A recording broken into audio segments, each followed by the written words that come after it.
Nararamdaman mo ba ang sariwang hangin? Isa ito sa pinakamagandang regalong ibinigay sa atin ng Diyos sa pamamagitan ng kalikasan.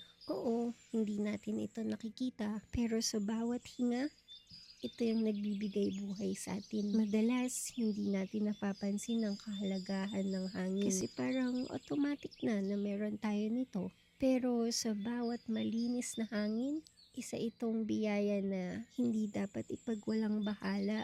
Kaya habang tinatamasa natin yung preskong hangin, alalahanin din natin na pangalagaan ng kalikasan. Sa pamamagitan ng pagtatanim ng puno o halaman, iwasan ng gumawa ng polusyon, at gawin ang ating bahagi para mapanatiling malinis ang mundong ating tahanan. Alam nyo, sa bawat ihip ng hangin, may paalala na ang kalikasan ay nagbibigay ng buhay. Kaya huminga, magpasalamat at pahalagahan ang bawat regalong ipinagkaloob sa atin.